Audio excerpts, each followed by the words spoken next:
Okay. My name is Borgarello. I am responsible of this building here in eLab. I'm also responsible for research and innovation of the Italcenti group, where this is the building of our R&D activities. As is just a program for us, we have a few words about safety first. So this is a safe building. You have no problems. The emergency exit, is just on my left, on your right. In case of emergency, there will be people coming here and lead you out through this door on my left, and all around the building, and go to the major point where the meeting point. It never happened so far, but I am just very pleased to inform you that we are very well equipped. For earthquake, no problems. This is a very safe building, and this is another point. Regarding this building, there are a few things that you have to know. This building has been designed by Richard Meyer, a famous architect, American architect. He is very well in terms of image, of light. There are a lot of points that you have to be aware of. First, the small pool, water pool, that you have right before the ramp going up to the first floor. This is not dangerous, but it may happen that you don't see it, especially if you have some sunlight shining. This is a special effect that has been designed. So far we had more than 8,000 visitors. We opened this building last April, in April 2012. Only 5 people went into the small pool. There were 2 journalists, I think, 2 professors. They were just speaking about their activity. I didn't see the place, and 1 kid. So this is because we have also kids. If you are at the first floor, you have to mind about the glass. It's very transparent, of course. And also there, since we are in a research building, there are sometimes researchers that come up with very good results up to the first floor, and they may not see the glass. So just you to be aware. We put the marks, so you will not be, you will see it, but just a matter of... Okay, with this, I am responsible for your safe comfort here, so please refer to me if you have any needs. 2 words about this building and what we do here. We do research on cementitious materials. We do quite advanced research on different areas of sustainability, less CO2 production, but we do a lot of work with architect and designer.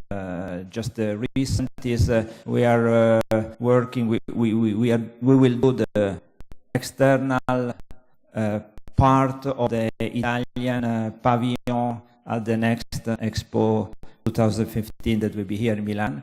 We did the external part of the Expo in Shanghai, the Italian pavilion, so we are specialized in special things.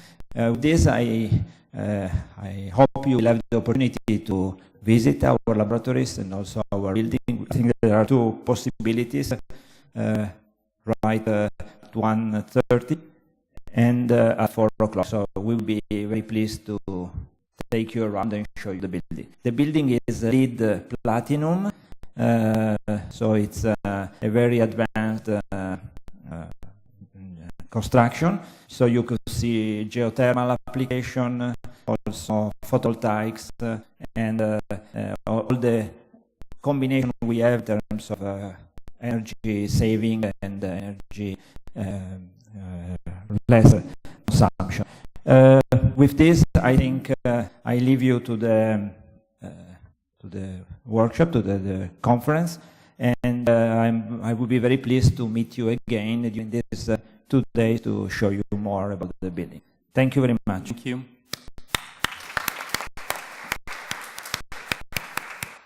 So thank you for the introduction. This is a very nice science park. We can actually visit that. If you are interested, please ask the receptionist.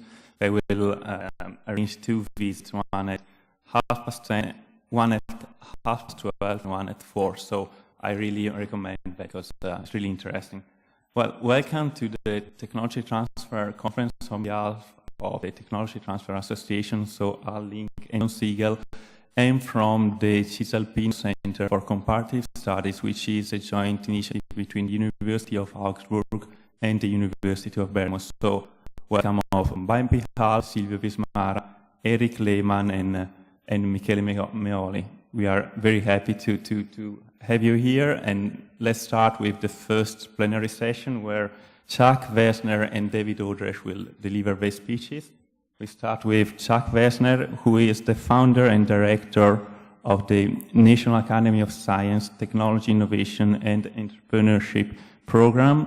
He works closely with the White House and often testifies before the US Congress. He delivered keynote speeches at international associations such as United Nations, European Commission, World Bank, OECD, and so on. He also served as innovation advisor to several governments around the world. So today, Chuck is going to talk about the innovation imperative, in particular with a comparison between Europe and US. Chuck, you are welcome to address the audience. Thank you.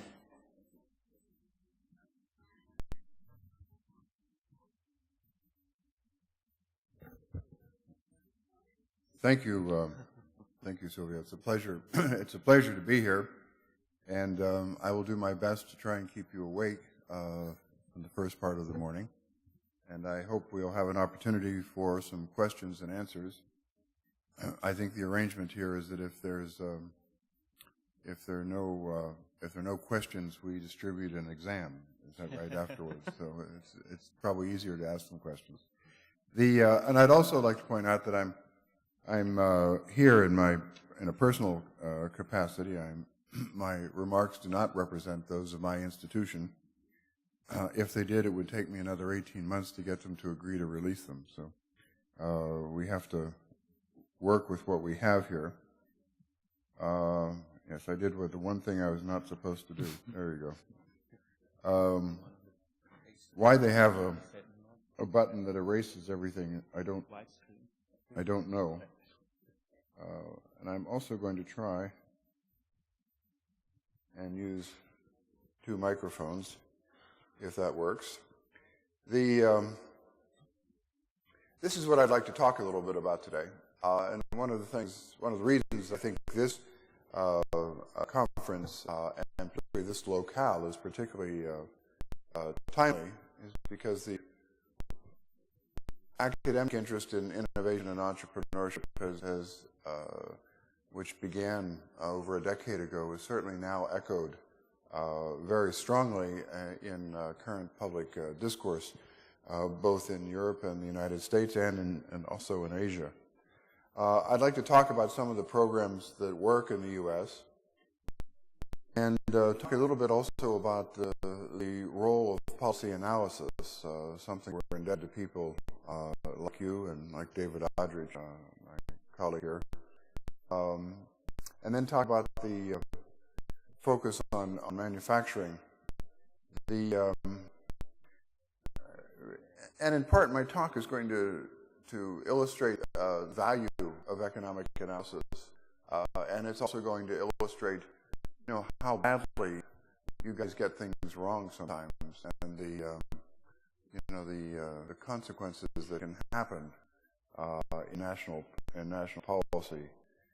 For those of you who don't know, I'm referring to some illustrious economists who think that manufacturing is not important. That's not a view widely shared by many countries around the world. So, what do we have here? First, we have a number of global challenges, and these challenges are the Chinese curse. May you live in interesting times. Well, I think we're in interesting times, and we also have some genuine challenges. We've desperately got to get some better sources of energy.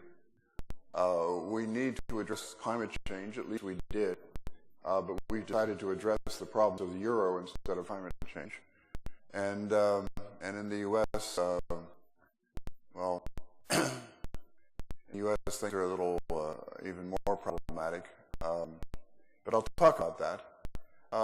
We just had a meeting with National Development and Reform Commission, which is the group that runs the economy of China, to the extent anyone runs the economy.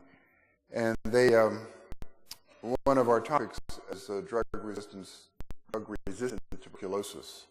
And you may think that's a little off subject, but in fact, that's an area where international cooperation is absolutely essential, where best practice really has to be followed, and where you have the interesting challenge that we have been really quite unable to develop new drugs to treat TB, and the drugs we have are increasingly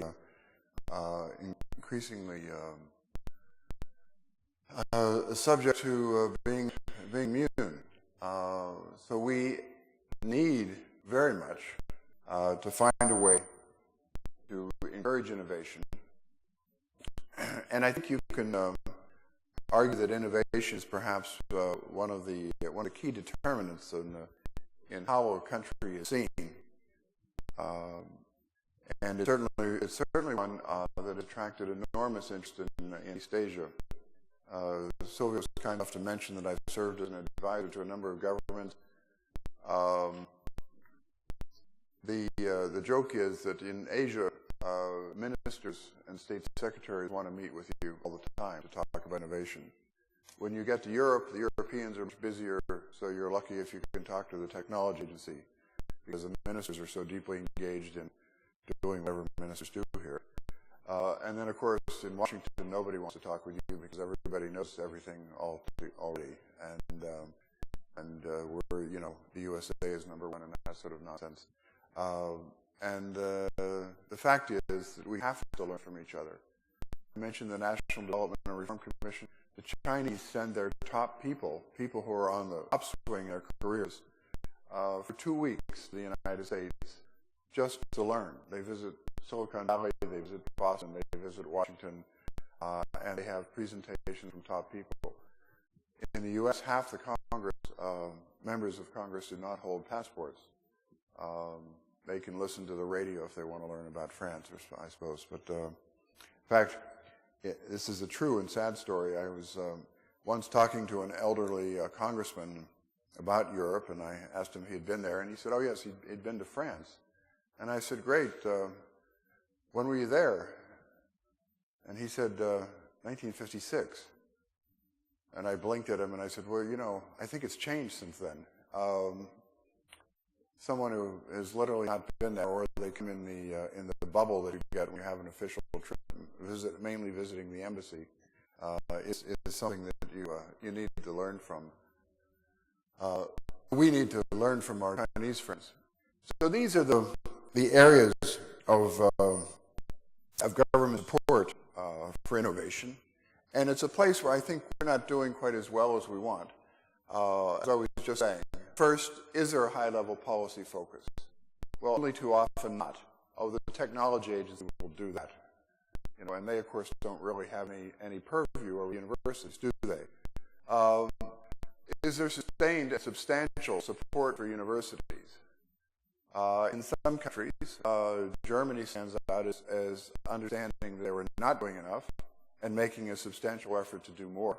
You may be familiar with the Merkel government's decision to do 3% of GDP in R&D and 7% for universities. And typically Merkel, she not only made the announcement, but they're doing it. And they do have some challenges. They have the Excellence Initiative, and as one German colleague mentions to me, if you're going to have centers of excellence, it's important probably not to have 30 of them. It's a little hard to get that many. Support for small business. Everybody likes to make speeches about small business, but what do they actually do to help? I was at the Italian embassy on Monday afternoon just before I got on my flight, and I was later told one of the more leaning members of Parliament was in the audience, and he asked me what we could do to keep Italian business from leaving and going to the United States. And I said, well, you know, what you might do is make it more attractive to stay. You might reduce paperwork, you might reduce taxes, you might make it easier to end a company and easier to start a company. That was not the answer he wanted. I think he wanted me to somehow invent some way of keeping them from leaving. Government-industry partnerships are actually crucial, although I'd point out in passing that when you talk about a partnership, it doesn't mean that the government runs it.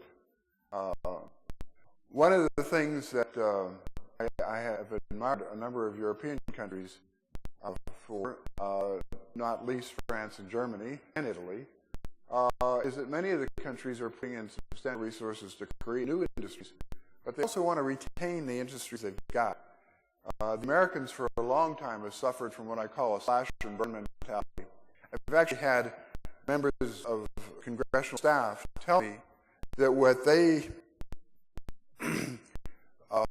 they're not interested in semiconductors. That's an old technology. They're interested in nanotechnologies. And you look at them for a minute and you wonder if they actually know what a semiconductor is. But they simply don't get how important some of these things are. One of the feelings I have is when we visit countries, we like to talk about the actual country. And Italy is an interesting case. Lots of SMEs, but this very uneven distribution of economic activity. Lots of learning by doing. A great SME sector, but a shortage of finance for that sector. And kind of a static view, I might say, about what constitutes innovation. Italy, when you look it up, is actually a hard country to figure out.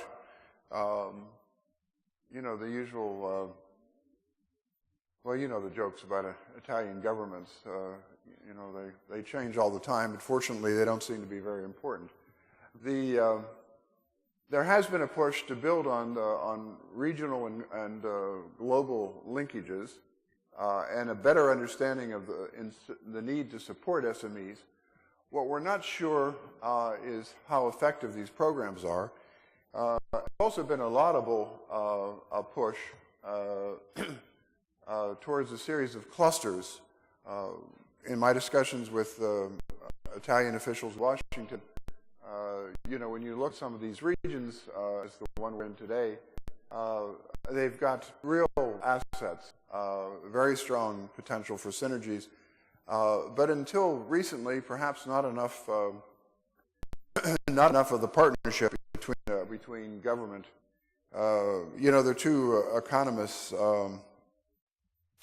Xi and Pisano, if I remember correctly, at Harvard Business School, who have been writing about the importance of the industrial commons, where there are simple gaps that no individual company can fill, but collectively they can be addressed.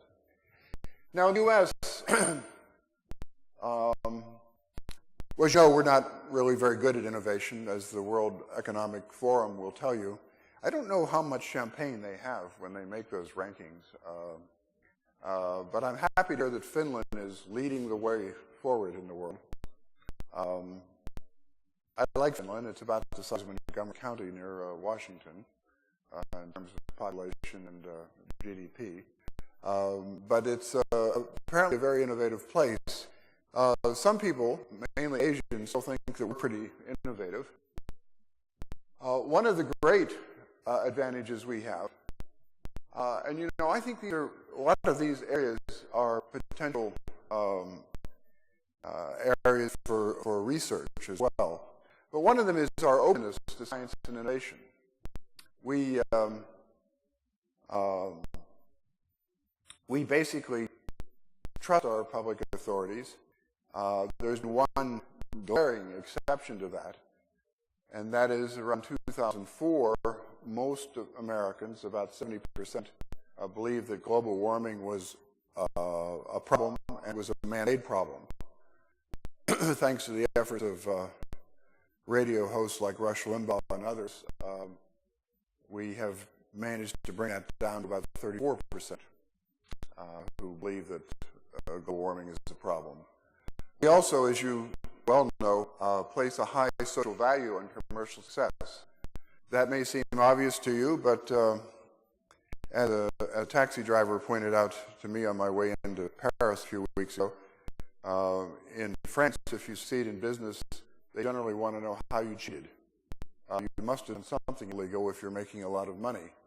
One of our biggest differences is that markets are actually open for competition. You know, if you're going to start a company and you're going to compete, there has to be a way of being able to get into the market. And we also let you try more than once. And one of the reasons that we let you try more than once is we have general bankruptcy laws. Chapter 11 is absolutely crucial. In fact, this is so crucial that I've been very pleased to see that our European colleagues haven't changed much of anything in 20 years. As some of my colleagues know, it's really fun to come. We used to talk about the need to reform labor markets back in the 80s. You know, it's really great. You can still make the same speech about the need to reform labor markets. The one place that has been very active in reforming has been Germany, and they've invented the Schroeder government. Whatever Schroeder's done since he's left the government, what he did while he was in the government was really inspired. It was a generational gift in making changes that were necessary. We also let you keep some of the money if you make it. These may seem like small ports, but collectively, back to my Italian member of the parliament, why do entrepreneurs want to go to the United States? Oh, as one Swedish entrepreneur explained to me, not only is there more sunshine in Southern California, but you can largely keep what you earn. He was arguing that in Sweden that was not necessarily the case. We spend money, and I'll talk more about this, about $150 billion a year. We're cutting back on that. As I don't know whether you're familiar with the program that we have in Washington called Cheat the Next Generation. It involves investing less in research, less in universities, spending more, and not collecting taxes. It's a good program and seems to be working very effectively. We'll have to find out what they're going to do to us when we're in retirement, but that will be another story. One of our biggest strengths is the $270 billion a year that our private companies put in. And, you know, it's remarkable. There's a country a long way from the United States called Canada, where their companies invest a fraction of that. And it's sort of a go figure. Why is that?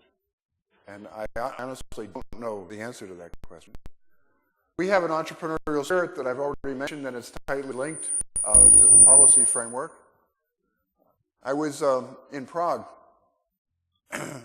yesterday, and at a meeting with the Czech Academy of Sciences, and I enjoyed kidding them that they're so much smarter than the Americans are.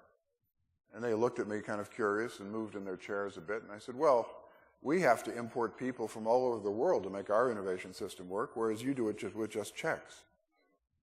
Usually people who stay in the same university for most of their career, if not all their career. It's a big difference. And we have efficient capital markets when they're not completely out of control. This is the good news in terms of our share, quite a bit. This is an astonishing number, accomplished roughly over a decade. Korea, outspending France, way outspending the UK with increasing efficiency. Germany has been rising. It's good news collectively that there's more money going into R&D. One of the questions our Chinese friends are wrestling with is how well they're spending that money. But if you look a little harder, you'll find that one of the distinguishing features of U.S. R&D spending is that it's largely done by mission agencies. These are agencies that are trying to do something, whether it's improve health or drop a small wagon on the surface of Mars. And of course some, like NSF, are simply basic research. It's also, by and large, money that goes directly to researchers, and it's competitively awarded to individual researchers, by and large. This is quite different from a number of countries. France, that I'm a bit familiar with, you know, you more often are going to give it to a university, and then it will go to the department heads, who will then give the money to the men in their department. That's some of our good news. Some of the bad news is that an awful lot of the money that we're spending on R&D is military. This is a global good, by and large.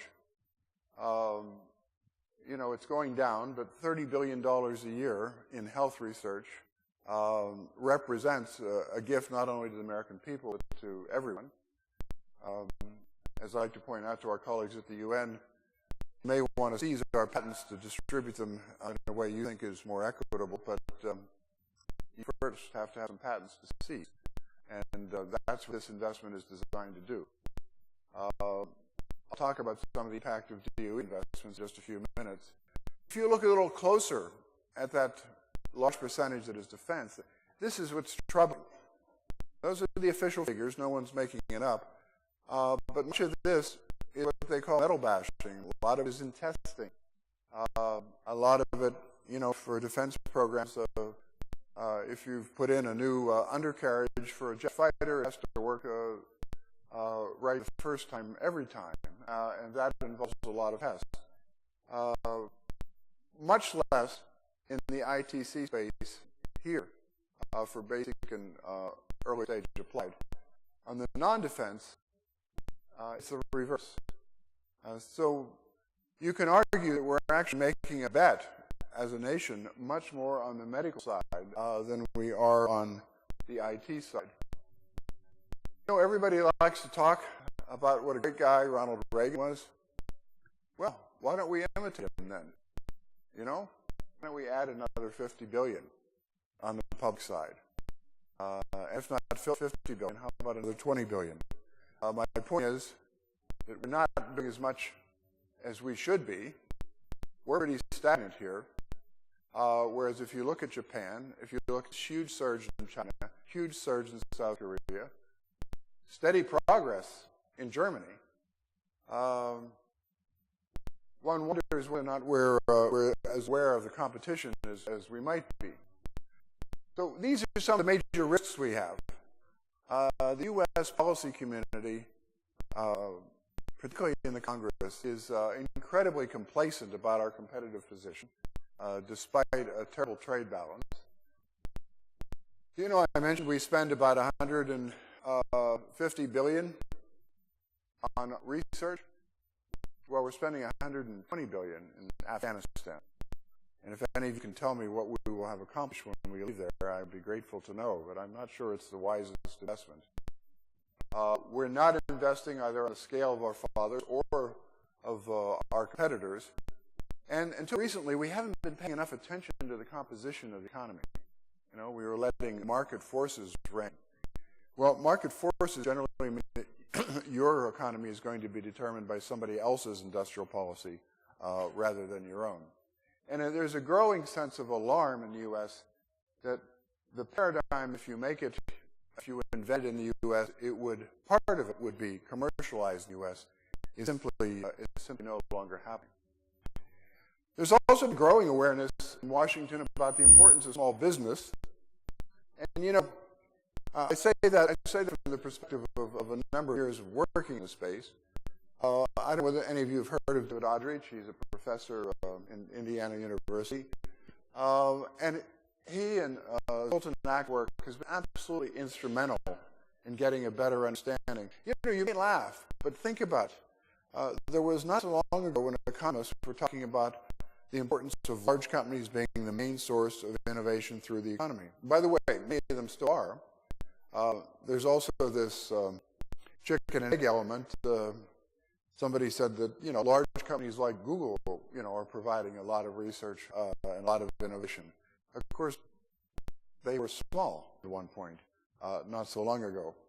I always find it curious when you talk to the millennials or shortly before, I remember when my son was in the 90s, he was in high school, and he asked me if I used the internet much when I was in high school. And I said, actually, son, about 3 years old, really, the internet. He looked at me really curious, and he said, well, what did you guys do? And I tried to explain to him about libraries and things called card catalogs and so on. He didn't think it was a good idea, nor was it. In any case, getting that focus on small business has been really important. And if you look at the small startups like Intel and Microsoft and Apple, it's quite a remarkable series, but it's hard to get money. Some of you may know the story about Google when they began. They went all the way up and down Sand Hill Road trying to get venture capitalists to support them, and to the eternal regret of most of those firms, they did not fund. One of the things we wrestle a lot with in Washington, I'd be interested if you have these problems, is that there's a belief in many that the capital markets are really very efficient. And you hear this in Silicon Valley, that if you've got a good idea and you pitch it right, you will be funded. And I like it because it's a tautology, really. You can go home every night knowing that any good idea has been funded, unless it wasn't pitched right.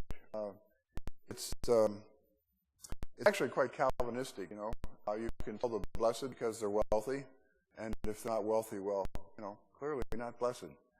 So the fact is, of course, that economists, some economists, Joe Stiglitz is a guy I admire greatly, as long as I don't have to be personally with him.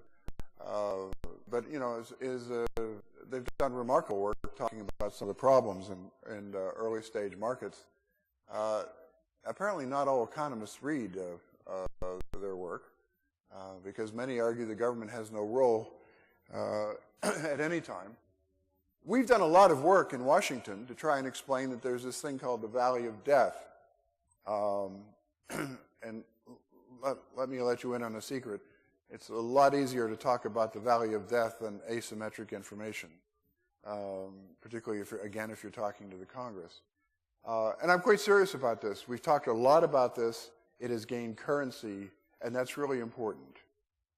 Why is that important? Well, in Washington, at least, once you get enough people in Capitol Hill knowing that there is a problem, then you can begin to talk about the policies that are necessary to address it. It can have curious outcomes. I talked to one young staffer, and she wanted to know how much money did you need to put in here to fill it up? And I tried to explain it was actually more of a process problem rather than a construction site. The other problem we have when we do have programs, of course, is that the congressional members of Congress sort of expect this as the normal outcome. I'll talk about that in a few minutes. They're more uncomfortable with some of these. The other thing I have to just touch on this is this venture capital obsession. One of the great assets of the U.S. innovation system is that we've got a very active and deep venture capital market. It's also a market that has been steadily contracting. It's also an asset class that has lost money over the last decade. Not a lot of people like to talk about that. And there's also, I would argue, something of an obsession in Europe that's sort of the secret to our success. The market is, like any market, is prone to herding tendencies. One year it's biotech, the next year it's nanotechnologies, the next year it's solar, and the next year and the year after it's social networking.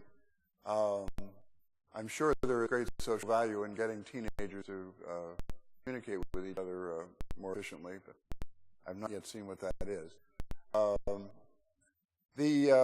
There's also been a move towards later stages. This sliver here, this is the seed funding out of venture capital. If you go to the average European conference, you would think that this is what the seed funding was. But that's not where it is. And all I'm suggesting here, is venture capital important? Yes, absolutely. Is it an asset? Absolutely. Is it a great way to scale? Yes. Is it sufficient for real growth going forward where you need 50, 100 million to develop a manufacturing facility? No, it isn't. And that's one of the gaps. The new MIT study has been, that Liz Reynolds contributed to talks about that problem. So it's not our only driver. It's risky, which people tend to forget. And one of the things that I find curious about European policy is they can't set up the policy framework that will allow venture capital to work effectively, so they decide to do it with public funds. And they want to do it earlier than the venture capitalists want to go in. You know, it's a little bit like if you're ever walking along a frozen stream in Canada, and if the guides stop and say, it looks like it's too dangerous to go forward, as a good bureaucrat, you decide you'll go forward. You know the terrain better. You can imagine what happens to people who do that in Canada. And I'm looking forward to see what's going to happen to some of these public venture funds. But you know, there is a reason why public venture funds are great. The first is you take public money and you give it to a private bank that takes a fee for that effort. They then give it to other banks who take fees for that effort.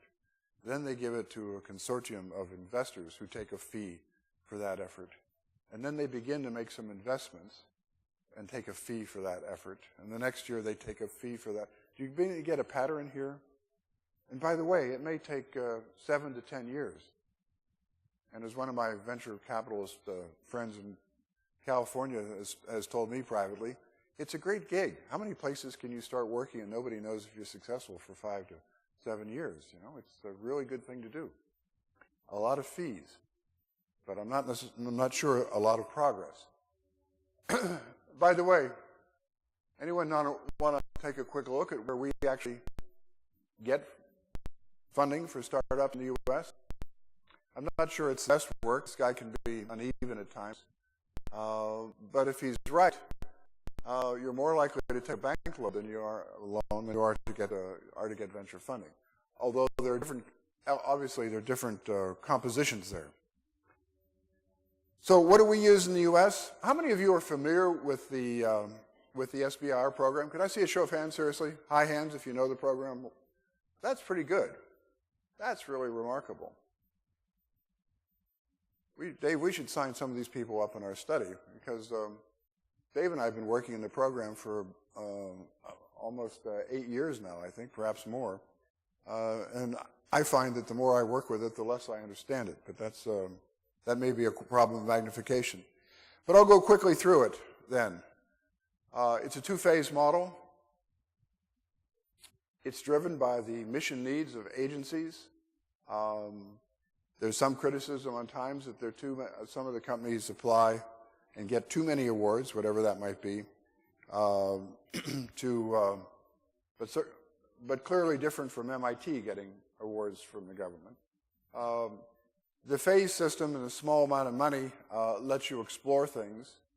The Spanish program that I read yesterday, they seem to be reauthorizing, was providing up to a million euros to promising companies.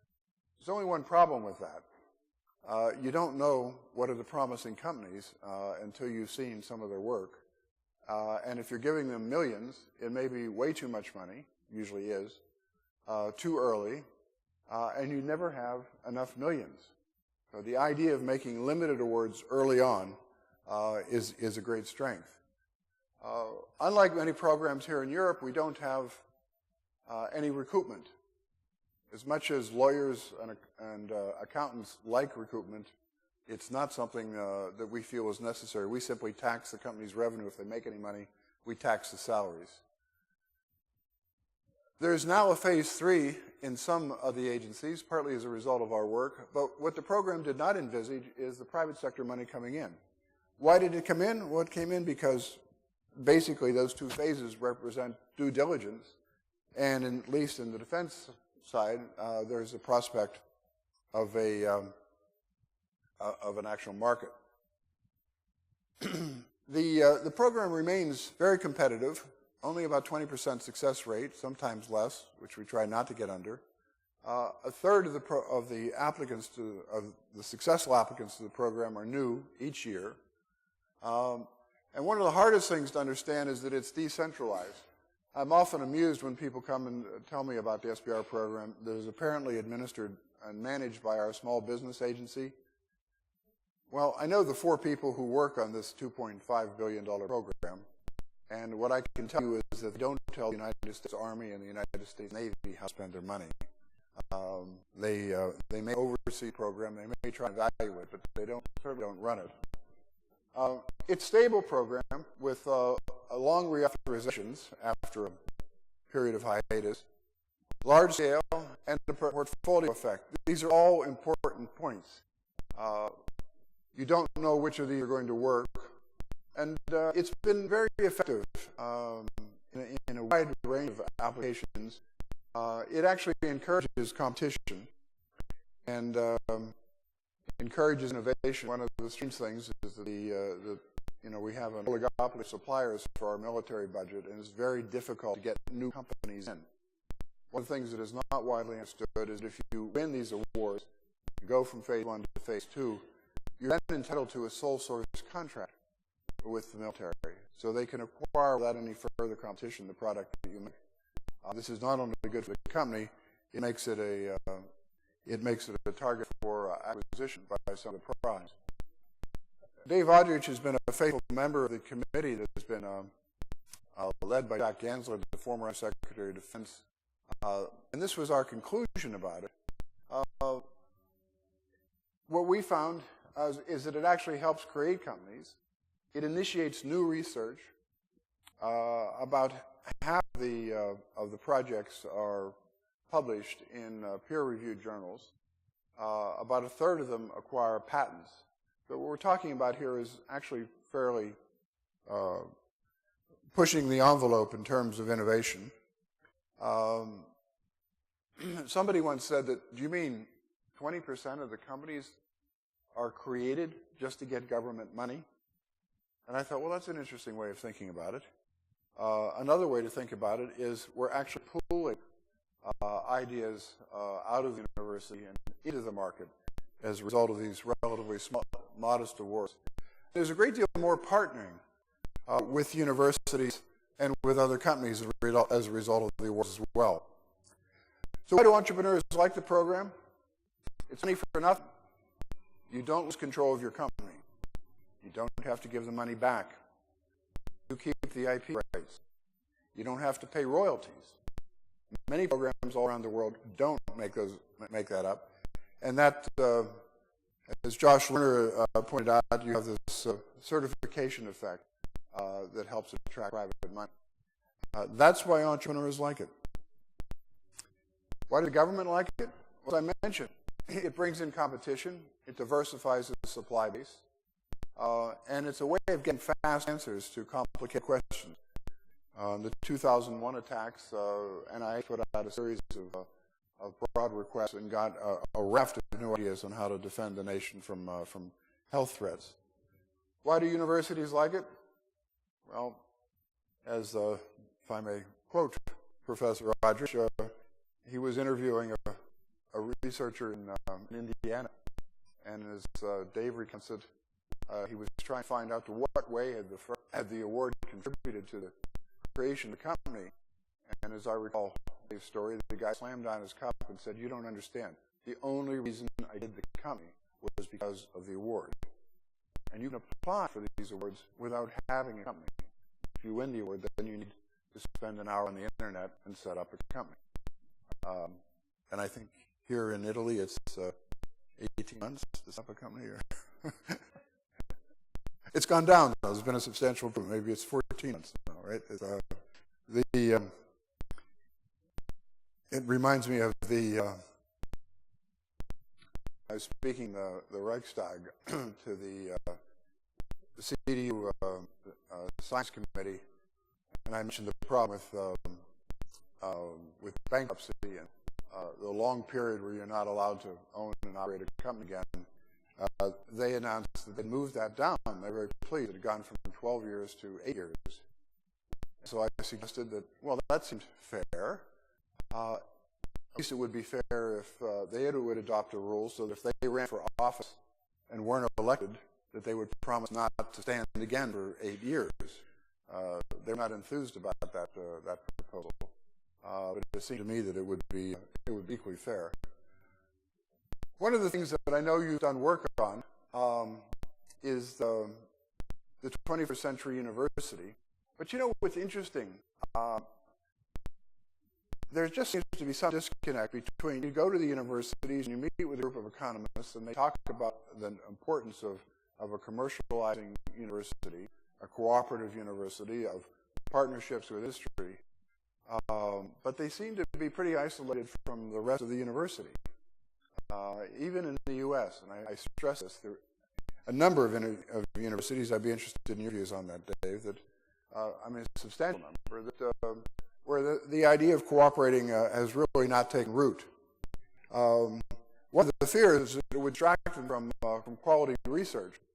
And interestingly enough, De Becker at the Catholic University of Leuven has demonstrated that those groups that work with industry actually have more peer-reviewed articles than those that do not. It's also interesting that you have cases of very effective universities. I like to get our Swedish friends that Chalmers has been a very effective university at cooperating with industry, and the Swedish Ministry of Education has been very careful not to repeat that model. Americans don't seem to realize just how effective Leuven is at its commercialization, and particularly in some of the new member countries, I think there's still a deep opposition. One of the points I would just like to make in closing on this section is that our analysis of the SBR program at the Academy, drawing on a group of economists like Al Link and Dave, of course, resulted in a substantial policy impact. And in fact, perhaps the most important thing that it did was provide a validation of the program itself, that there is a valley of death, that the markets are not perfect in that space, that you do need to put in some public funds. We had a serious discussion of, people always want to know if the program works. And the joke is, without trying to sound like President Clinton, the question is, what do you mean by work? There are lots of different things that can be described as working. Not least, by the way, spending a little bit of money to find out that an idea is not a good idea. Fail early, fail cheaply. The United States military at one point was trying to build a nuclear bomber. I'm serious. And they spent quite a lot of money on that before somebody convinced them that it might crash. And that if crashed, it might be unfortunate. So that took some time to seep through. So let me just close on two current trends. I mentioned this problem we had that if we invented it in the U.S., we would manufacture it. The Obama administration has come to recognize, as a result of academic analysis at MIT and Harvard Business School, that this is not working. There's been a lot of desire to try and draw from the German Fraunhofer experience. In fact, the Fraunhofers are very popular in Washington, particularly among people who have never been to one. But it has this sort of image that it must be the secret to German commercial success. We just finished a study of Fraunhofer, a study of ITRI in Taiwan, IRAP in Canada, the Carnot program in France, and the new Catapult program in the United Kingdom. That's available on the net. There are a series of new a call for new institutes. They've just set one up and added manufacturing, which shows enormous promise and would change the relative importance of low-cost labor. But we haven't figured out yet, and I mean this in a frivolous way, we haven't figured out yet how to do this. And it's been a real opportunity to bring together some experts from around the world, do some on-site visits, and try and better understand what the secret front for what makes ITRI work so well in Taiwan. One of the things that will probably be helpful in these debates is the report demonstrates that Canada, not so distant country, is spending about $230 million a year on a program like our manufacturing extension program. They're spending twice what our government is spending on that, and that, of course, is for an economy 10 times smaller and a population 10 times smaller. This is the new program. One of the things that the White House, Gene Sterling was talking about this just the other day, and gave a speech at Brookings in July. We're paying more attention to training, particularly to middle skills. It's not clear where we're going to go, if anywhere, on tax rates. Market access, in my view, is probably just a myth. But one of the things we do have is cheap energy. And the question is, how can we use that cheap energy to better exploit it? As you know, a lot of people in Europe don't like shale gas because I think they like spending more money on energy and power than we do in the U.S. I assume their governments are not interested in getting the revenue. The positive trade impact has been very dramatic. And I would assume they're also not interested in the type of 2 million plus jobs that we have picked up in this area. Is it perfect? No, actually it's not perfect. Unlike coal, it doesn't kill as many people as coal. And we do like the energy self-sufficiency. And I understand here in Europe, you can rely on the Putin government to make sure you get power all through. You just have to be, responsive when they want something if you'd like to keep the power going. In France, a few weeks ago, the Academy of their engineering academy, the Academy of Technology, was lamenting the fact that France had pulled away from shale gas without any impediment of scientific study. Absolutely nothing at all. Nothing for, nothing against. They just knew it was the wrong thing to do. Actually, apparently, Sarkozy thought he might get some votes by doing it. One of the reasons I mention this is that the shale gas opportunity in the U.S. was a public-private partnership that lasted for 20 years. Many people in the U.S. talk only about what the entrepreneurs did, but the governments did the 3D mapping, the horizontal drilling, the diamond drill bits. All of that came directly out of research at the Department of Energy. And interestingly, the drills were designed to do geothermal. They didn't work for geothermal, but they worked really well here. There were also very substantial tax credits that were provided to subsidize the production while they went down the cost curve and up the learning curve. Exactly what people don't want us to do on solar and wind today. And one of the ironies of that is, of course, we are much closer now to the Kyoto climate change goals to address climate change than we anticipated. One of the ironies of the German decision to move away from nuclear energy is that you're moving away from the Kyoto goals and burning more and more coal as a result of that decision. So, in conclusion, and believe it or not, there is a conclusion, these are the things that we need to talk about. I would just like to emphasize the importance of sound policy analysis. When you use the tools of economics to address real problems, I think you can actually make an important social and policy contribution. When you confuse some of the precepts of the economic theories with the realities of the modern economy, I think you can do certainly great damage, and that has certainly been the case in our country, where for a long time people were arguing that manufacturing didn't matter, and that the loss of jobs was quite comparable to the shift towards agricultural production. Those analogies, of course, don't hold up for a minute if you seriously look at them. They did reach the highest policy circles. So thank you for your attention, and look forward to any questions you may have. Thank you very much.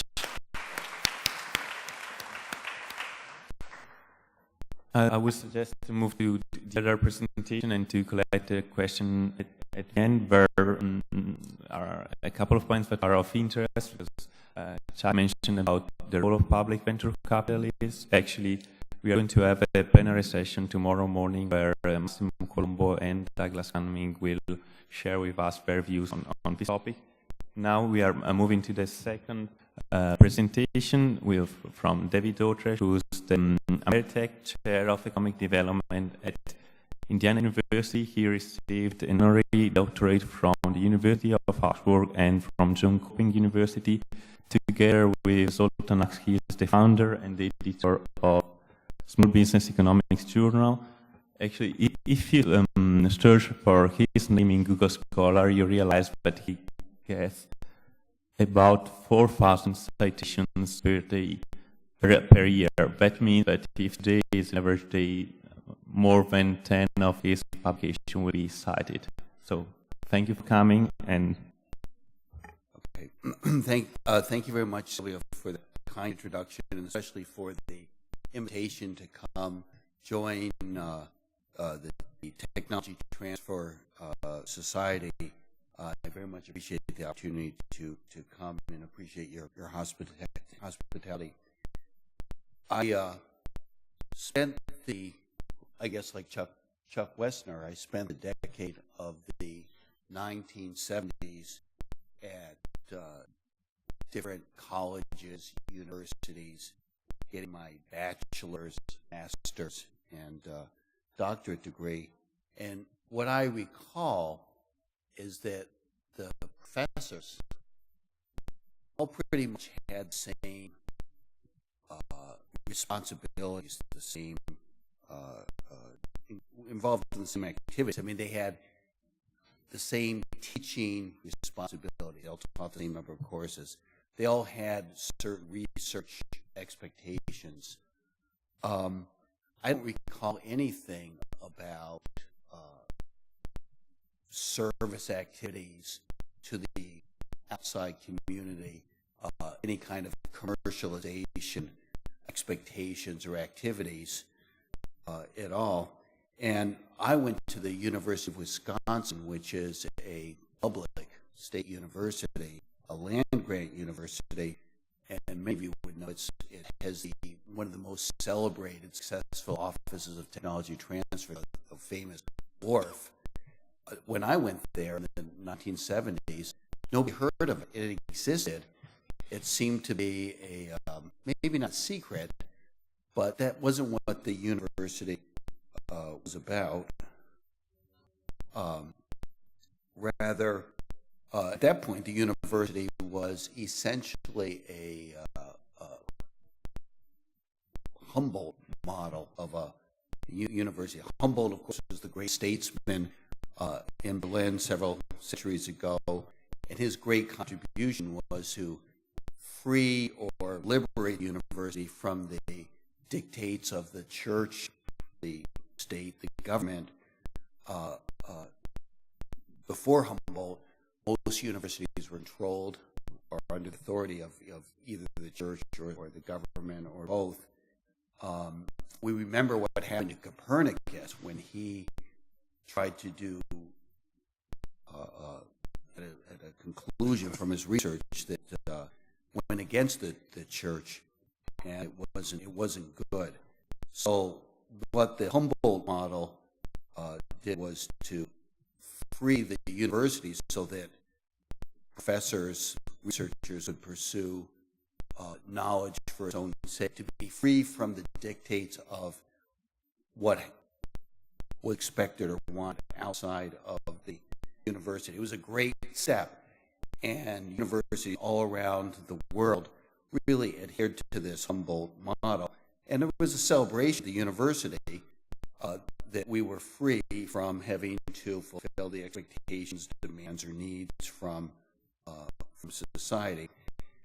So I think that the university that I got to know in the 1970s was consistent with what we could call the solo economy.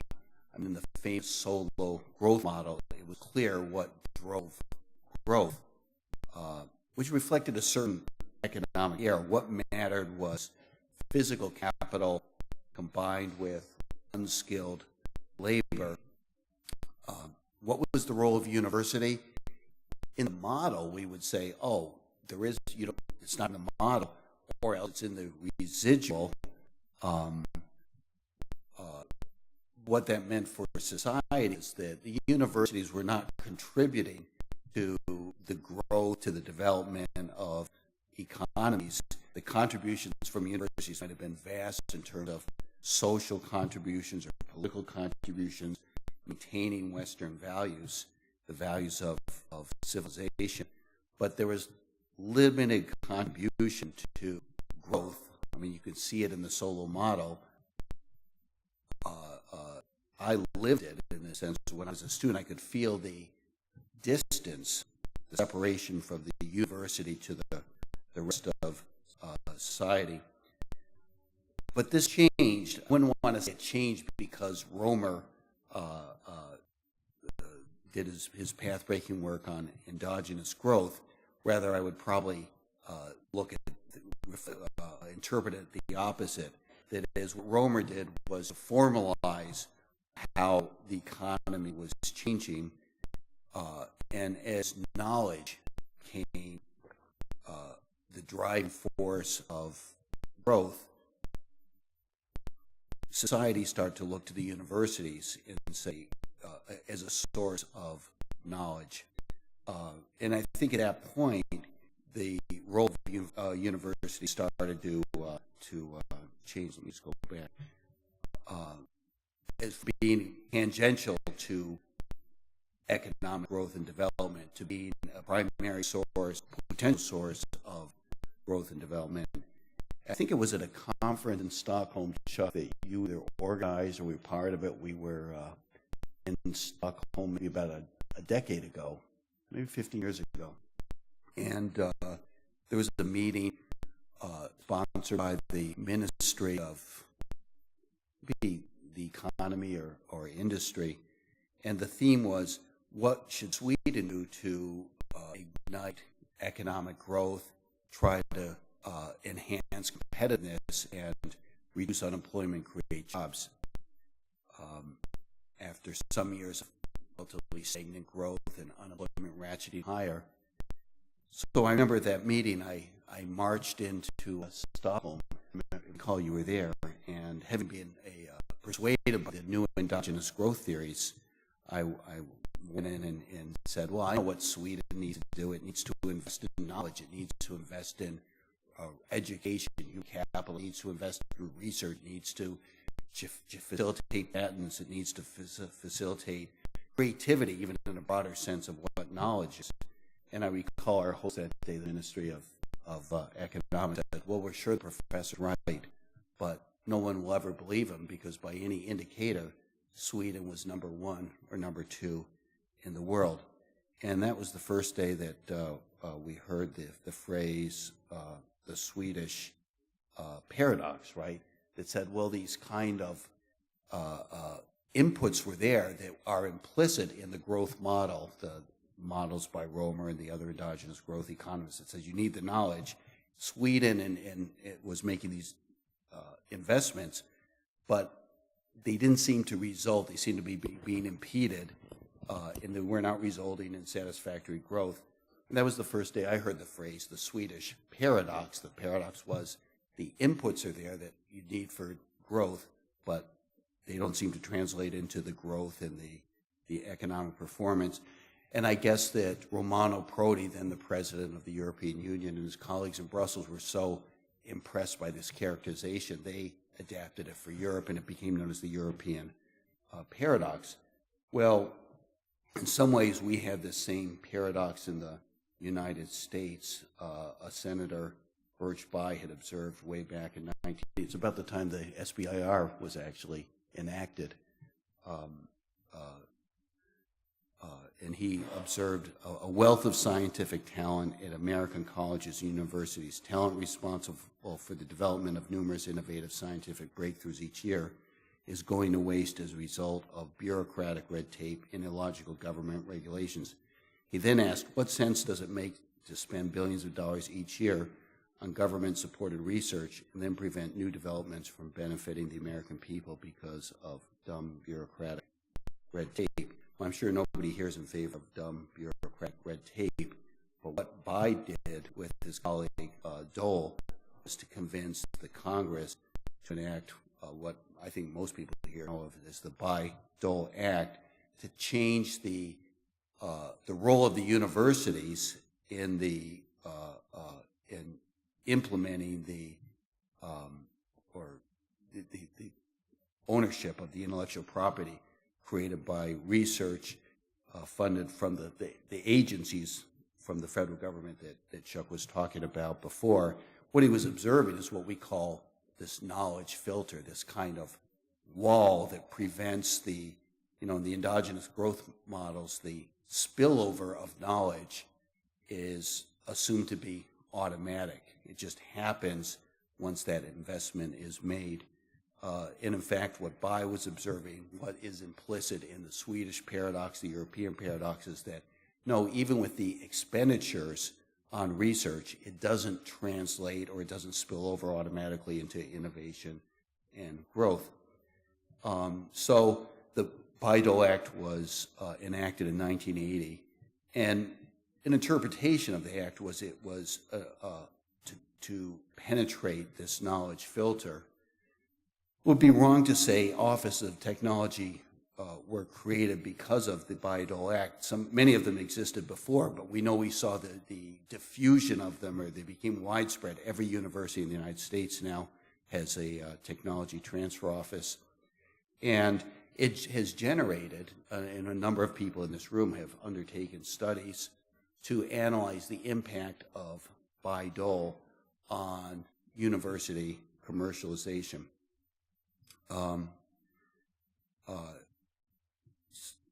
So that a minor industry really of research has emerged that has focused on what do the technology transfer offices do and what they don't do.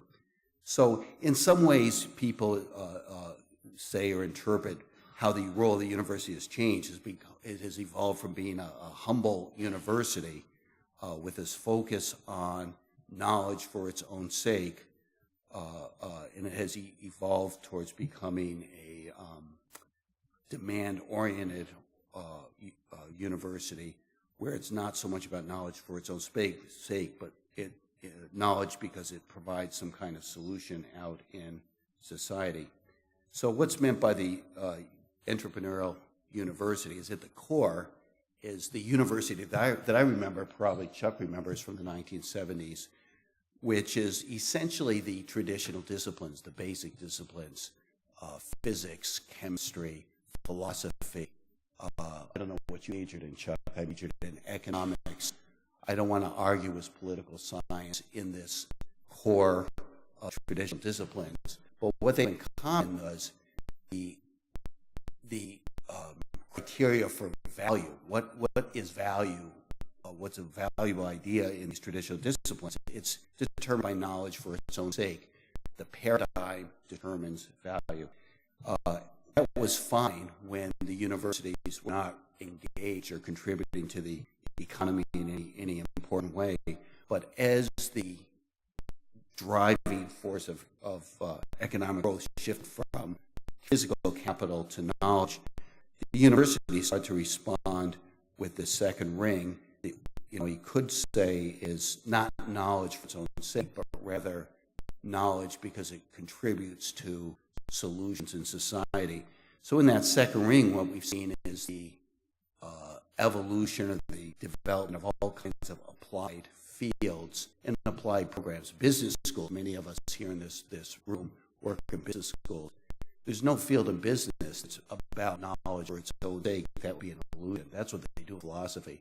In business schools, what we do, what has value, is because it's contributing to society in some way. There's some demand for it, either directly or indirectly. Not just business schools, of course. Many of us work there. Law schools have a longer tradition. Schools of engineering have a longer tradition for sure. But we've seen this emergence of lots of fields, informatics, biochemistry, for example, where they reach into the basic disciplines and they draw on whatever they can find and then use it to try to shed light on solving problems in society. But apparently that wasn't enough to get the spillovers from those investments in basic research, get them out to society. So we've seen the emergence of a third ring that you could call, or I would call, conduits of spillovers, mechanisms. And that's where the offices of technology transfer are. They're pretty distant from academic research, like from fundamental research. These are professional offices with the goal to try to get what's the knowledge, the ideas created at the university, try to get them out of the university, in part so that the university can appropriate some of the financial returns and get licensing revenue, other kinds of revenue from the knowledge, the intellectual property, in part so that the university has an impact on the economy and on society. So sure, we've got examples like the Technology Transfer Office, science parks, incubators. More recently, I think we see mission seems to broaden, offices of engagement, where the impact is much broader than in a technological sense. And I suppose that what we've seen is that lots of mechanisms or institutions develop around the universities to try to help absorb some of this knowledge as it spills over. It's just, of course, in the Romer model, or in the Solow model, Solow became famous for suggesting that technological knowledge falls like manna from heaven. And perhaps in the Romer model, he said, no, it doesn't. It spills over from your neighbor, so you get it for free.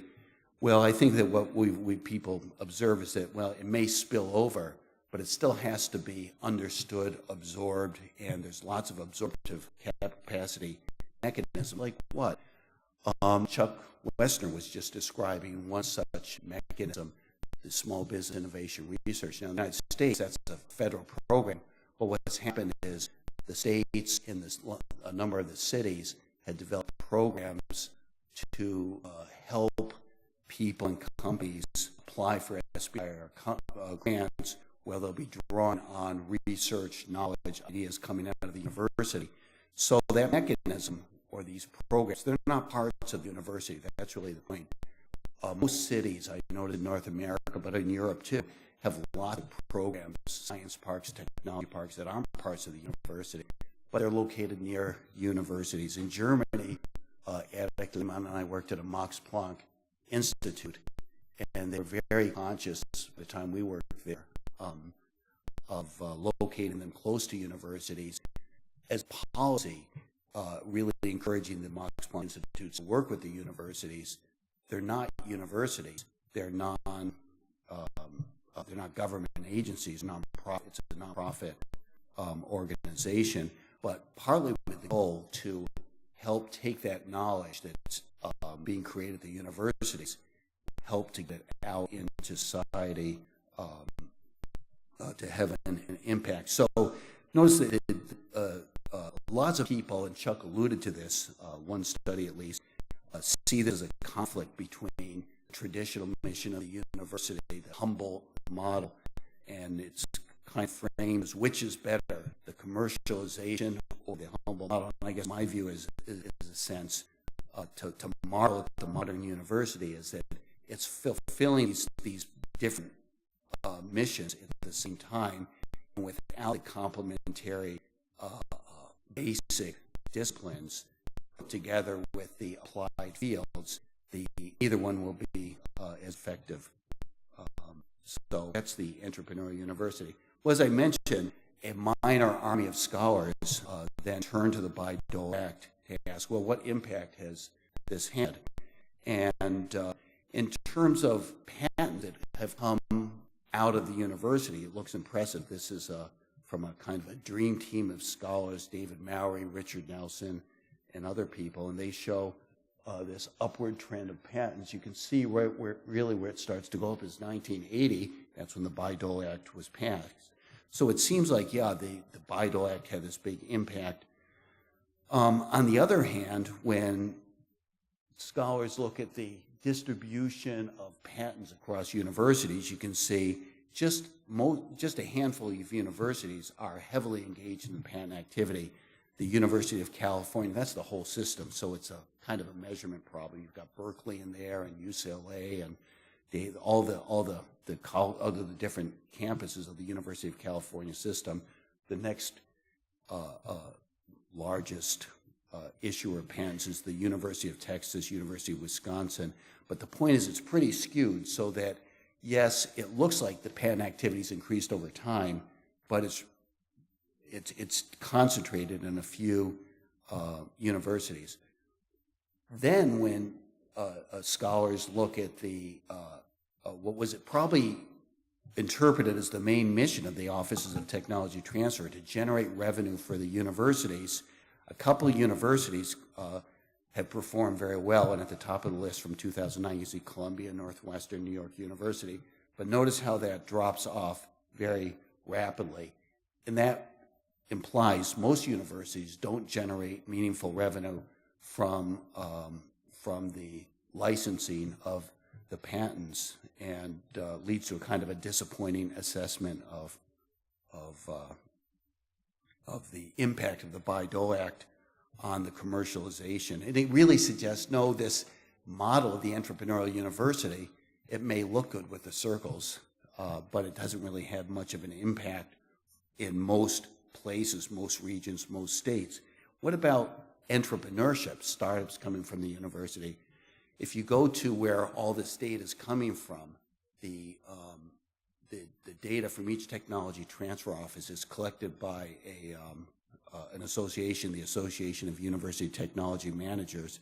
They've collected data from the TTOs for quite a long time now. And over the last couple of years, there's an average of about 426 startups coming from U.S. universities. You know, thinking of, it seems like a lot of startups on the one hand. On the other hand, the United States is a big place, as Chuck Wessner said. There's 50 states, lots and lots of universities, over 2,000 universities. That's actually not a lot of startups. Then when we go to particular universities, you can see the TTO at MIT reports 29 startups. That's, it seems like a lot. MIT is a big university, tremendous research budget, great engineering school. I somehow would expect more. My impression is more. Stanford TTO reported 6 startups in a year. Just on the back of an envelope, my colleague Taylor Aldrich calculated that for one startup, it takes $368 million of R&D. So it doesn't seem like this model, the entrepreneurial university, is really having much of an impact. Well, one of the things that we were concerned about is that has the research that's been based on the AUTM, the Association of University Technology Managers, has that underestimated what's coming out of the universities. Number of scholars, Marie Thursby, Jerry Thursby, Scott Shane, have suggested, well, there may be more coming out of universities because the TTOs only report the activities that they engage in. They don't report activities that scientists are doing, but not through the Technology Transfer Office. Because the way the Technology Transfer Offices work, there's a handful of people at any of these universities in the Technology Transfer Office. The scientists or employees of universities are required to disclose their potential intellectual property, potential innovations, however it's judged by the individual, I have to do this every year, and every year my TTO at Indiana University says, no, we don't think this is really anything we want to be involved in. And that actually frees the individual scientist or researcher to then do what they want with that intellectual property. So the point is the TTO select among just a very large potential set of projects, and they select a small set to pursue, and then the individuals pursue, they do what they want with their own intellectual property. And I guess our concern is, as was the concern of Jeremy Thursby and Scott Shane and other people, is that that may be fine for the technology transfer office, but it's kind of biased, or it may have biased the impression that we get when we look at the academic research using the office from the data from the TTOs, because they've been measuring what the TTO does, not what's actually coming out of the university. And I guess our concern is this may actually underestimate spillovers coming out of the university. In a study published in Journal of Business Venturing by Markman and colleagues, when they look at the priorities of these TTOs, they see that entrepreneurship is a pretty low priority. That makes sense because it's hard to get the intellectual property from spin-offs from company, and it's hard to license that, so it's not surprising. So in any case, what we did was to not ask what the TTOs are doing or what the universities are doing, but we asked scientists, what are they doing?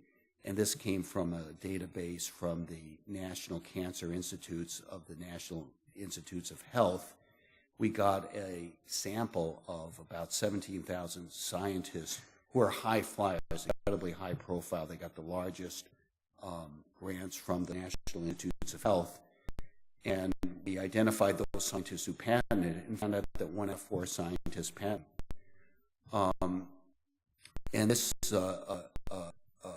suggested that scientists at American universities in this one very narrow field, cancer research, are much more entrepreneurial. They're much more engaged in taking ideas and research out of the university, getting them out into society, which gives a much more optimistic view of the impact of universities on society. However, there are limitations to that work. Mostly, it's in one area of research, cancer research. We only were able to include the highest performing scientists and left several questions unanswered. And in particular, to what extent is the high rate of entrepreneurial activity, is this prevalent across other types of scientific fields for different types of scientists, just not the high-performing scientists? And to shed light on that, we created a broader scientist database, which came from a web-based survey, really, of about almost 10,000 scientists who received funding from the National Science Foundation. We administered a survey, and this spanned 6 different fields of research. And what we find there is that, yes, scientists on average are entrepreneurial. Not as entrepreneurial as Taylor Aldrich and I found of the 1 out of 4, the 25%, but we find that 13% have started a business. That's still really high. I think it's higher than what most people would think, especially when we imagine, oh, scientists are in that inner ring. They're engaged in basic disciplines, basic research. In fact, no, what we find is that this is just the single mode of commercialization of starting a business. Of course, many other researchers and scientists are involved in consulting, informal contacts. They may be working for firms part-time. So that there's lots of conduits of these knowledge spillovers. In some fields like computers, it's higher, almost 25%. In mechanical engineering, it's higher. And in some fields like particle nuclear astrophysics, it's lower. So it looks like, yes, there's more evidence that says scientists are much more entrepreneurial than we would think from the studies based on the autumn data that tell us what the universities do, but not what the scientists do. What does this mean for Europe? Well, we know that the euro is fixed at a high rate by the European Central Bank. We know that fiscal monetary policies for the individual countries are no longer feasible. What that means is competitiveness for the individual countries is incompatible with lower productivity manufacturing. It used to be competitive before the euro was introduced in the south of Europe. It's no longer competitive because of the high value of the euro. Another way to say this is that devaluing the currency has been taken away as an instrument of competitiveness of individual countries in Europe. It's not particularly new to conclude that this means that for Europe to be competitive with this high value of the currency, it's got to be based on knowledge. That was perhaps not the first time formalized or announced in when the European Council met in Lisbon in 2000, but it certainly got a lot of attention. It continues to be a lot of attention.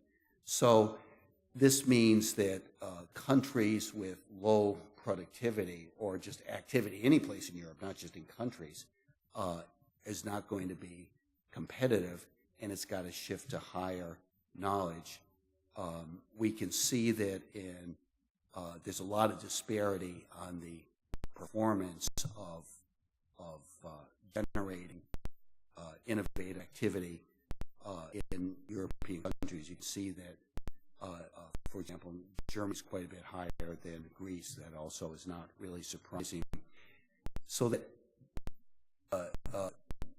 it didn't seem, I think, before the euro was introduced, that having a knowledge-based economy is necessarily important or essential for every part, or every country, maybe almost every region of Europe. But now with the European policy of a very strong currency, this context demands that knowledge is going to be the driving force of growth, and it changes the role of universities. Again, in Europe, just like my own experience in North America, when the driving force was traditional manufacturing based more on physical capital, the universities played a traditional role of in this humble model, knowledge for its own sake. It was one role in society. Now what we see emerging is a dual role of universities, where they have to create knowledge, but they also have to be part of facilitating the spillover of that knowledge and transfer of technology. I guess what I'm looking for and seeing happen in Europe is the instrumentalization of universities. That is, they become instruments of policy by developing more and more that second ring, which is not just the traditional disciplines that we've associated with universities for centuries, but now these new applied fields that draw on the traditional disciplines and try to provide solutions for society. We see the universities are developing that third ring, conduits for the spillover of knowledge, technology, transfer offices, incubators, science parks, and so on. And we see increasingly mechanisms for absorbing that knowledge kind of developing around the university. Thank you very much.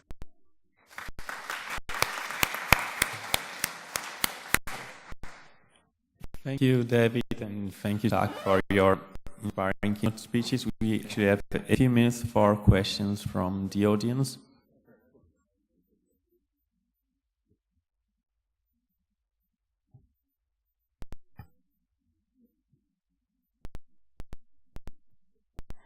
I have a question about the recent change in the law in the United States with regards to moving from a first to invent to a first to file procedure. I was wondering, what are your thoughts on some of the comments that you've made in terms of the United States having a culture of being open and encouraging researchers to disseminate their information, and also in terms of where we now stand with Baidu and what effects that would have on what is coming out of our universities in the U.S. Yeah, I appreciate that question a lot, because you mentioned the word culture, both culture in broader society towards the university, and then, but also culture at the universities. And I suppose in a way, that's really what motivated me as much as anything down this path of research and thinking that the universities seem like a foreign country to me now. What I experienced in culture and also the attitude towards the university when I was young and now, for better and for worse. I mean, when I was young, the university, there really was a wall. Chuck had this PowerPoint, this photo of something in the ivory tower. And this was something, we liked at the university. We liked being isolated. That was the Humboldt model.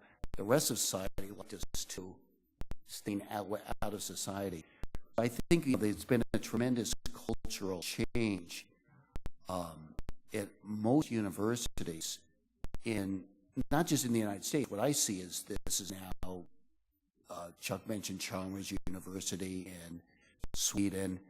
I think Sylvia mentioned Jönköping. Jönköping is a private university in Sweden with the mandate to have an impact on society. So the Technical University of Munich they call themselves the Entrepreneurial University. So this is now becoming more and more the norm. That's, then you could ask, well, is this due to Baidu, or is this? I think that at one point that was an interesting question. To what degree is this due to a change in laws? There's no doubt it plays a role. But I think what you just said, it's the cultural change, in a way the expectations, what the norms are for people working at universities. And I think it's really diffused around the world that the expectation is if society is going to make big investments in the university, the research gets more and more expensive. Of course, it wants a return in terms of not just knowledge for its own sake, but it wants an impact in terms of growth, development, and jobs. So there's a tremendous cultural change in the universities. How more specifically to articulate that, but I think it's I would just say, having grown up in a way of a culture of knowledge for its own sake, and now being an environment where there's this orientation for we have to make a contribution to society. I think globally, this is the biggest change. Thank you. Yes, sir. I think Dave has elegantly addressed the essence of your question. A footnote is that change in the patent law came directly out of our office at the National Academy of Sciences. We did the initial study in 2004, which was later taken up by the courts and then passed. You're quite right that and one of the ironies is my colleague led that study, and our offices are contiguous, but in my community, in quotes, the SBR community, there were many vociferous criticisms that this would make it harder for the small entrepreneur to patent and make it easier for large companies to dominate. We will see. But we have aligned ourselves with the rest of the world, and one of the key objectives of making that change was to reduce patent litigation, which takes disproportionate resources, arguably, and acts as a brake on the innovation system. I'm not suggesting that we're 100% confident that this is the best of all worlds. It's it's where we are, and there are advantages and disadvantages to the change. Other questions?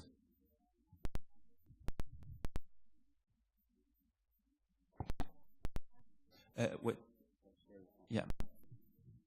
So I wanted to ask about you want universities to move and focus more on the development part, right? But we know that a lot of the most transformative technologies came from basic research, right? So how do we find the right balance where we don't direct research and maybe lose some of these next innovation? Great question, Sherry. We do research on it. What I'm really confident about saying is that if we, I mean, in some ways, I want to say, no, I don't, not just like advocating that, I'm observing this is how we've seen it change. But I think that universities with this expectation that just have developed an inner circle, basic of the knowledge for its own sake, I would say more confidently, well, if they want to have if they want that investment in research to have a bigger impact, to start to develop the second ring and the third ring, that will enhance the impact of the first ring. I think we can also observe, without quite seen data or studies of this, the types of programs that are just a second ring or a third ring, maybe isolated engineering schools, maybe they'd have more of an impact. They're connected to the inner ring. That there seems to be something about vertical integration, although we can also see in agglomerations, I don't know the answer. Do they really have to be the same institution? But the question you really ask is, what is the optimal mix? How do you know when you've got the right amount of basic, what goes the optimal mix? And the answer is you have to do more research. I know, though, the extremes probably are not as effective. And that's, and I know very thoughtful people have, the president of Columbia University, there's an article quoting him a few months ago, where he warns about this second ring is corrupting the inner ring. I guess I'd say positively, well, a university in a region that can do this in a positive way is going to be much more effective than a university in a region that does this in a negative way. I guess that's obvious. But the management of this all, no, it's really a challenge. It's a great challenge. So I appreciate the question. I don't know the answer. Yeah, can I just I just wanted to know, was that a basic research question or was that an applied research question? Yeah, no, but my point is, a lot of, basic research is kind of a holy grail, but President Alan Brumley, who was the science advisor to President Bush, the serious President Bush, was remarked, if you want to know what a researcher is doing, basic research or applied research, you should ask him what he's trying to do at a particular moment in time. The idea that there's some line between these things is open to question.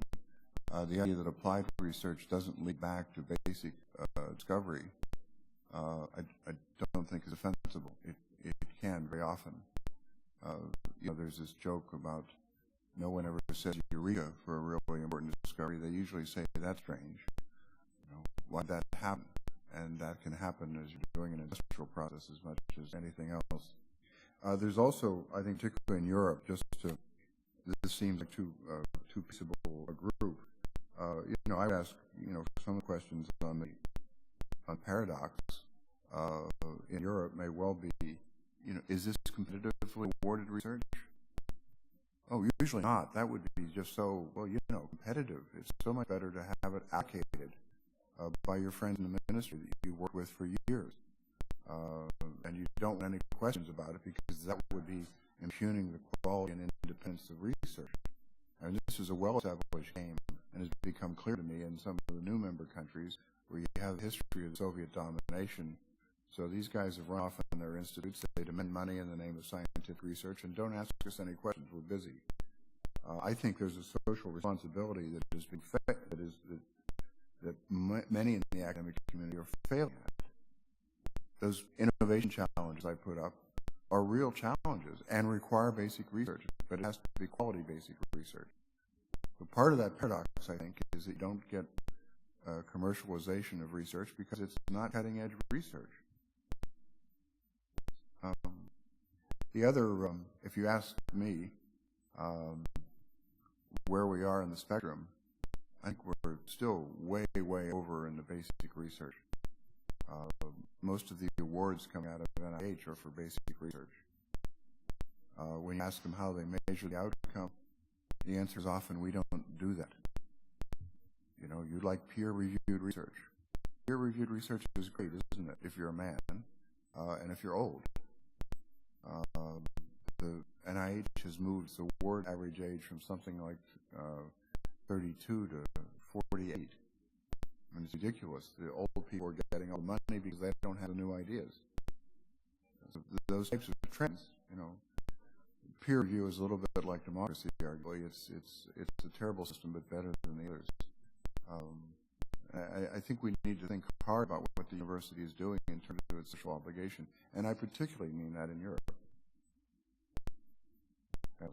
Yeah, we have time for the last question from Christina. Yes, if you are running out of time, I can post my question. It's a question for David, because I saw that in your presentation you mentioned this issue of absorptive capacity, and I have been intrigued for long by the issue that the fact that knowledge spillovers from university result in entrepreneurship probably is related to the absorptive capacity, for instance, at the local level. That this idea of absorptive capacity, in my view, is a little bit fuzzy. So I'd like to discuss with you about this issue. Thank you. I appreciate that very much. I'm probably fuzzy on it as well. So, but I know this, that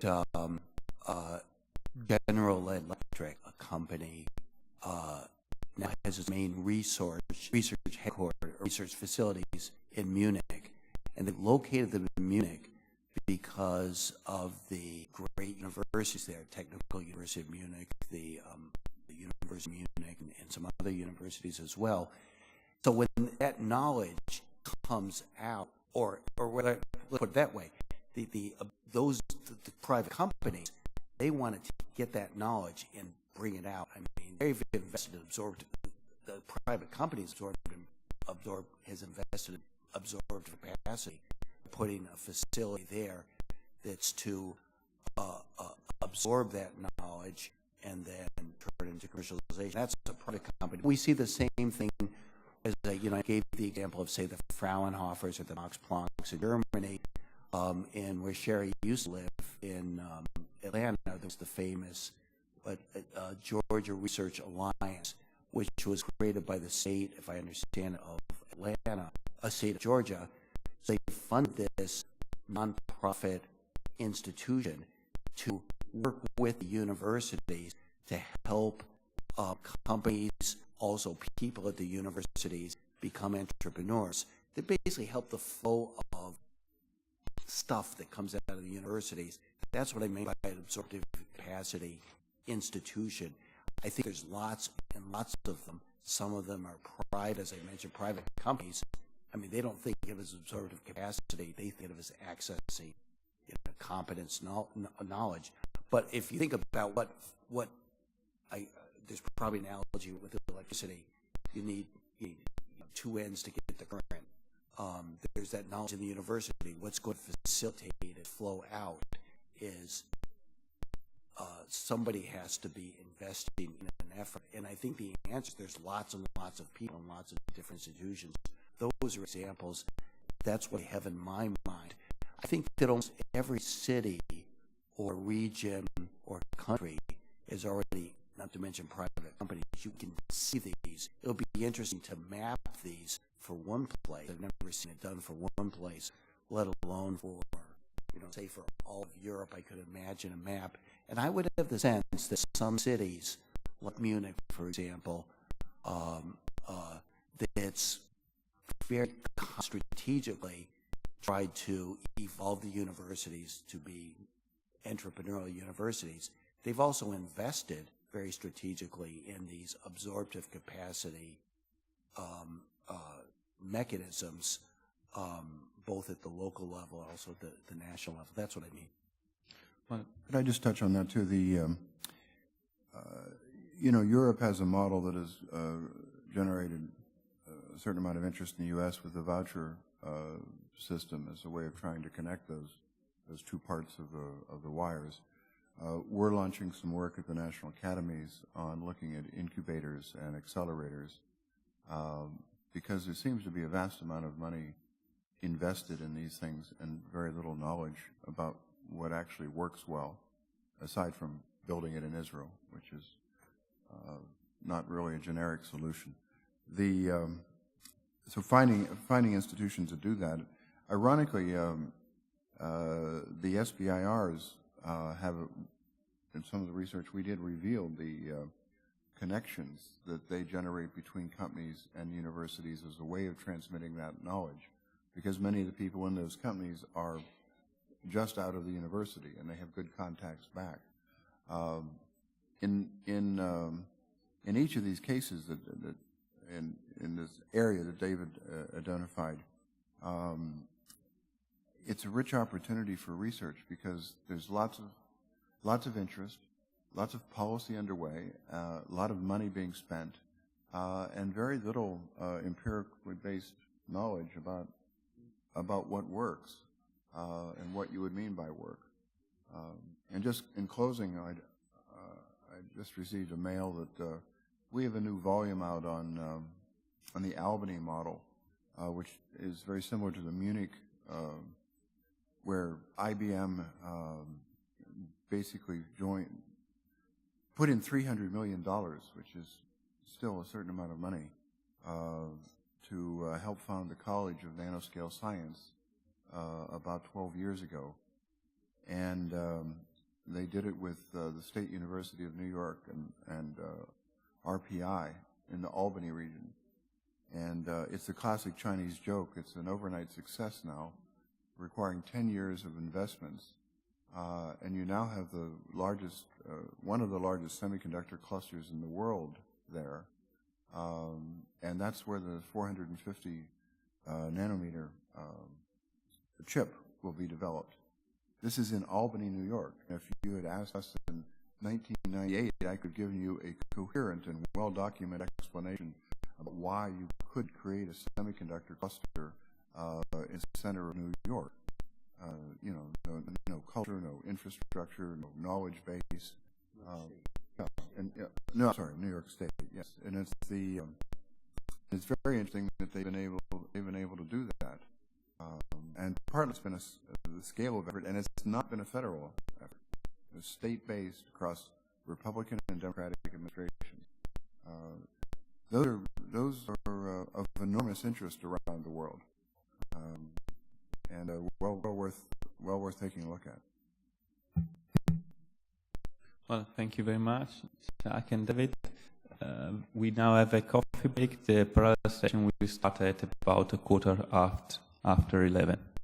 Thank you much.